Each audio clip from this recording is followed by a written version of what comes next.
This story go sweet oh, as I wan begin the gist na wetin dey happen so. We hear say bandits dem dey go mosque go kidnap people for Katsina.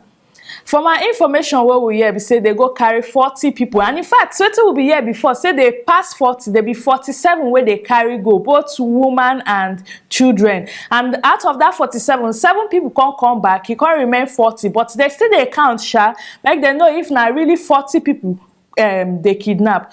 So but make I laugh small, make I laugh small. Hey, you know that song where they say e don happen pempelego. Na so this one take happen no. Wetin dey sweet me now be say that saying where they talk say what goes around comes around. Now wetin just dey happen now, because I remember that time when we be dey talk about this kidnapping case. They know they mind us, nobody wan listen to us years ago then, but now wetin dey happen.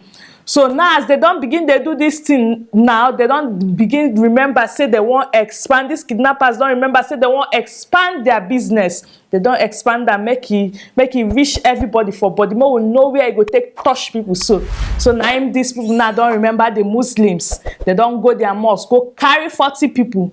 My people now the matter where they grand be this so.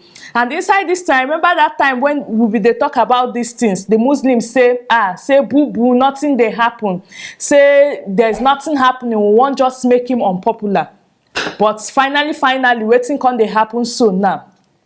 But this Katsina now, I know say some people feel no know where Katsina be. Katsina now where Buhari come from. Now there in base, they all in fans, in northerners, those people where even vote and now there, all the people where vote them now there all in supporters. Now there they come from. So these kidnappers can remember say they go visit them small, make they test their own share of the national cake.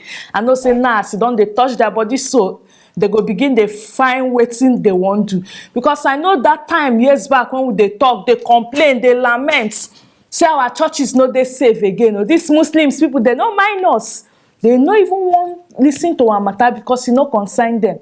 Now it don't they touch them so to the extent where churches begin they close them, they can't they close down their churches small. Now as they don't they close down the churches, these kidnappers be as if bad markets can't they come for them. They can't decide to divert. Enter the mosque. Now they begin they enter the mosque. Now as the matter don't be like this, me I no one even talk plenty for the matter. No one talk too much because this matter no concern me.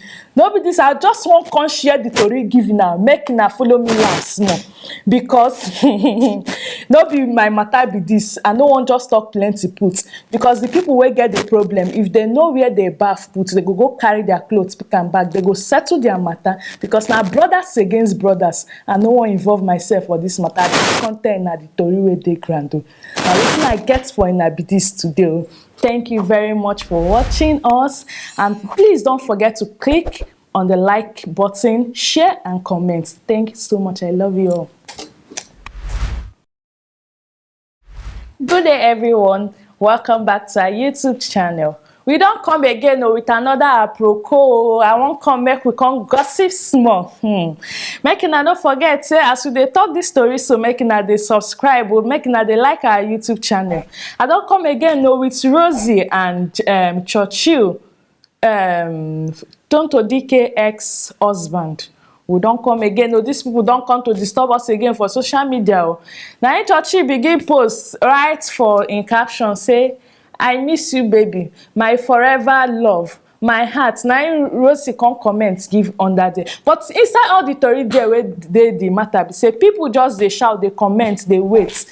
Say they go see the end of everything. No, people still they wait for their two downfall. Say it will end in tears. Say it go end in tears. Come out with visit, come out with visit. I don't know why people no one leave these two people. Because me, I believe say what we meant to be will definitely be. Maybe they are meant for each other. Nobody knows. We don't know what if it happen tomorrow last.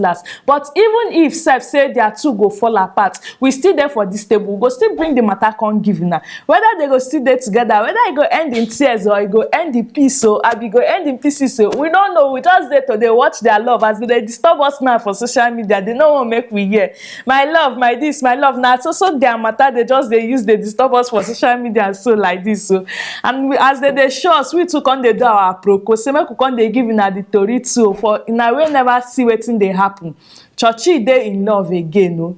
In love be as if they just dey put now as water dey flow for river dey go so. Na so the thing just dey do them, and we just dey watch. Why people dey, haters dey wait make they fall, make e end in tears. So na the tori be this, so I come give una so.